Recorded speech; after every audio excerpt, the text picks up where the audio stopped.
As he was climbing, something made him look up, and a woman's body came plummeting down from above. The corpse tangled around his safety rope, dragging him and his partner into a rapid descent. Fortunately, their third companion had secured an extra bolt, which stopped all three of them from plunging to their deaths. By the time I arrived at the scene, the climbers had been rescued, but the woman's body still hung suspended in midair. Dark clouds gathered overhead, threatening rain at any moment. I quickly geared up and rappelled down to examine the corpse up close. As I reached out to inspect it, a bracelet slipped from her wrist and fell. Worried that the rain would wash away any evidence still clinging to the body, I immediately radioed for them to pull both me and the corpse back up. After examination, we found multiple wounds covering the body, with particularly severe injuries to her legs. She carried nothing that could identify her. I followed the mountain trail upward and discovered several blood traces along the way. I wanted to investigate further, but the downpour was about to start. I had no choice but to return to the station and wait for the medical examiner's autopsy before making my next move.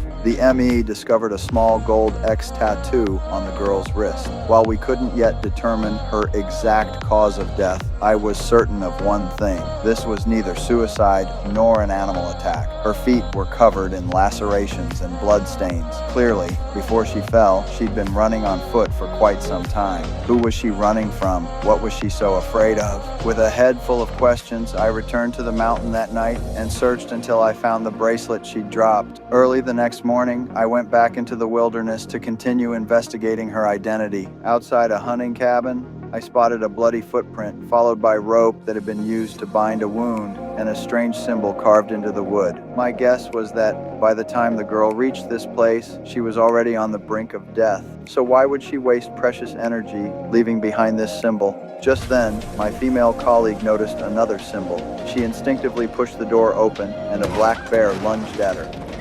I drew my gun and fired 2 shots, successfully scaring it off. We continued along the trail and found the girl's shoe discarded in the forest. Eventually, the blood trail disappeared at the edge of the woods. I stared at the blood on the ground, scanning the area. That's when I noticed stones scarred by bullet trajectories and a bullet lodged deep in a tree trunk. It seemed the girl had been attacked right here. Someone had shot her and likely chased her for a while afterward. For now, this was just speculation. I decided not to report these findings yet. I'd wait until I had a firmer grasp on the truth before going public. During my second sweep of the area, I found a dropped vial of drugs. The cap bore an X symbol, identical to the tattoo on the girl's wrist. The situation was becoming more complicated by the minute. Who was this girl, really? And why was she connected to drugs?